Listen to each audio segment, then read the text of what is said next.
Module 2, Aruba Instant Wireless LAN Configuration. In this module, we will look at the Wireless LAN Wizard, the Wireless LAN settings, the possible VLAN selections you can do for each wireless LAN, the authentication that you want, instant SSID, and how to set up zones. The Wizard is an easy way to configure the SSIDs you need for your IP cluster. You will go through 4 stages when utilizing the Wizard. The first stage is to select the type of SSID you want to configure. Employee and voice selections will lead you to 802.1x and PSK authentication. The guest option will lead you to the captive portal authentication. The next stage is to select what VLAN and therefore what IP address the users will get. The security stage depends on your wireless LAN setting selections. Enterprise will give you 802.1x selections. Personal will give you PSK or WEP selections. If you select guest, then you will receive captive portal options. The last stage is the settings for the firewall with the user rights. A new IP cluster that has not been directed to a management system such as Airwave or Central will advertise the instant SSID. Once logged on to the instant SSID, you can configure other wireless LANs. Simply click the New under Networks. Here, for the wireless LAN setting, you are presented with the name of the SSID you wish to create as well as 3 choices for the type of SSID. The employee option would lead to other windows for PSK or 802.1x authentication. The voice network will allow you to configure the SSID for only voice services such as handsets or applications that require voice traffic prioritization. The guest option allows you to configure the captive portal. On the bottom of the page, you can expand this window to see the advanced settings. In the network section, we selected New and launched the Wireless LAN Wizard. You were initially presented with a simple window where you enter the name of the SSID. You are presented with 3 simple choices: employee, voice, and guests. One must be selected. If you click the advanced settings, you are presented with many more options: broadcast multicast options, transmit rate selections, bandwidth limitations that will be imposed on this SSID. WMM parameters can be used when dealing with voice traffic. Miscellaneous parameters such as content filtering and band. Zones can be selected to limit a wireless LAN to a specific IP in a cluster. The second Wireless LAN Wizard window is the VLAN selection. There are 5 starting points to set up an SSID with a VLAN setting. The network assigned option is typically used for corporate users, and there are 3 choices: default, static, and dynamic. For the virtual controller managed option, the default setting is typically used to assign an IP address to the guest. The custom option will allow various choices as to how and what DHCP server will be used. If you select virtual controller assigned and the default option, then the client will receive an IP address from the IP. In this example, the IP gets a 10.1.10.56 address from the DHCP server. The IP is in VLAN 10 on the switch. The user associates to the IP and gets an IP address from the 172.31.98 subnet originating from the IP. If this subnet is in conflict with the network, then the 10.254.98 subnet will be used. This subnet can be configured if desired. All of the user traffic is then NATed to the IP's IP address. The virtual controller assigned option is typically used for guest access. If you select virtual controller assigned and then the custom option, then the client will receive an IP address from the IP DHCP server. In this example, the user will get an IP address from the DHCP server on the IP. There are 3 choices: local scope, distributed DHCP scope, and centralized scope. The last two choices are used when the IPs have a VPN connection back to corporate and will be further explained in the VPN section of this course. The local DHCP server can be set up if you wish the IP to assign IP addresses to the users. If you select Network Assigned and Default, the client will receive an IP address from the corporate network.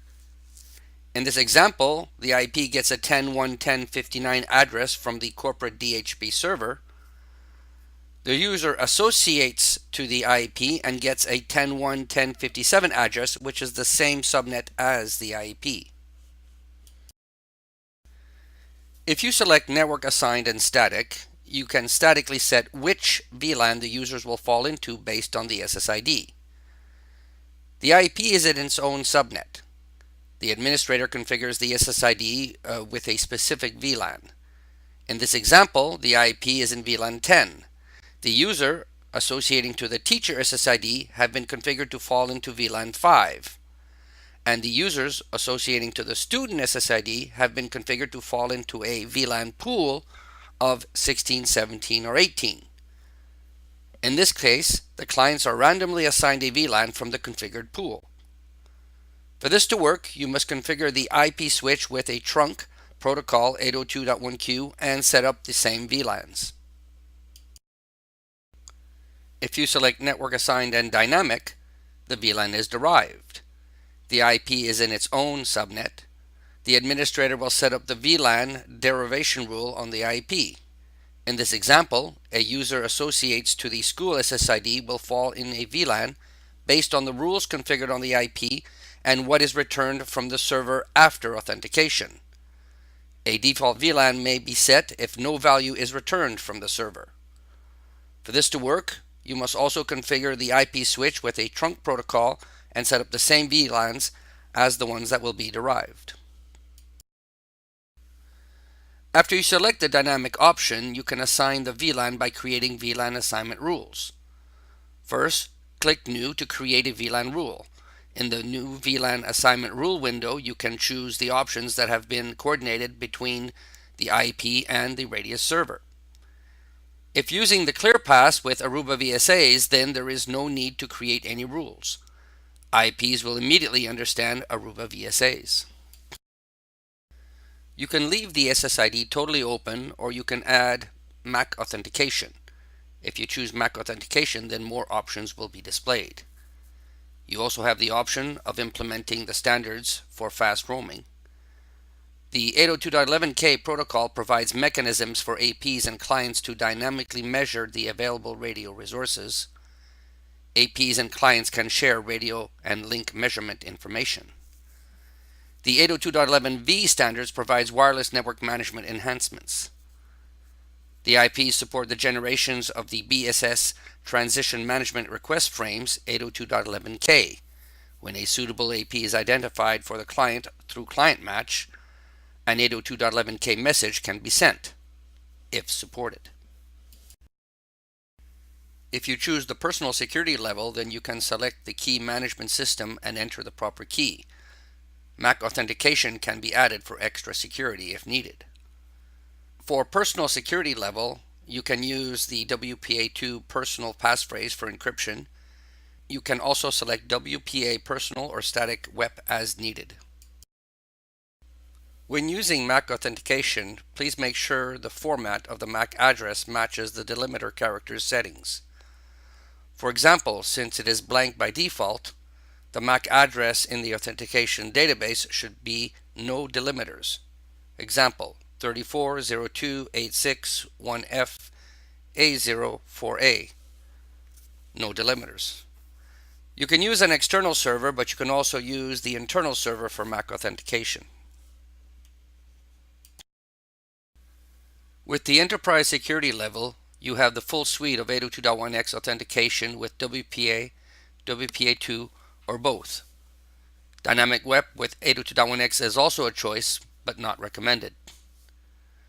The re-authentication interval can be set to force devices to re-authenticate at various intervals.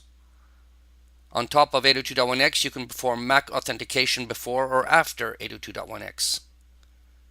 Authentication survivability allows the IPs to authenticate the previously connected client against the cached credentials if the connection to the authentication server is temporarily lost.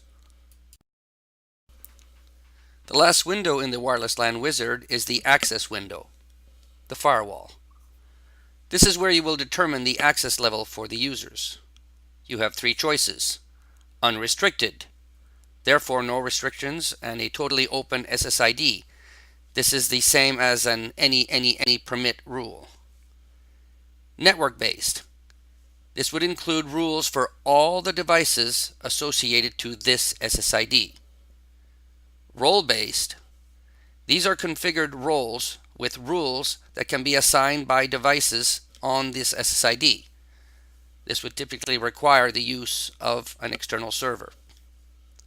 The firewall will be explained in more detail in another module.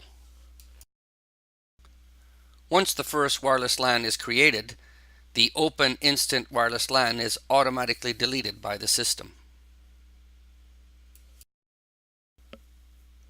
An IP or IPs can be placed in a zone. Please note that an IP can only belong to one zone. All SSIDs that are not part of a zone will be advertised by all IPs in the cluster.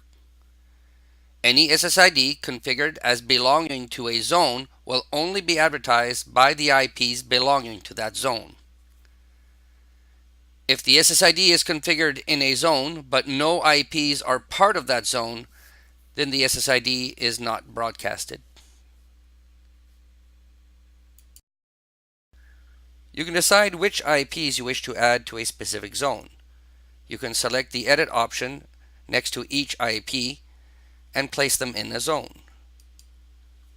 Then simply give the zone a name. All the wireless LAN placed in the same zone will only be advertised on the IPs within that zone. To place a wireless LAN in a zone, you edit the wireless LAN. In the advanced section of the wireless LAN settings, you can write the name of the zone. This SSID will only be advertised on IPs identified in the same zone. In this module, we saw the wireless LAN wizard, the wireless LAN settings, the wireless LAN VLAN selections, such as virtual controller,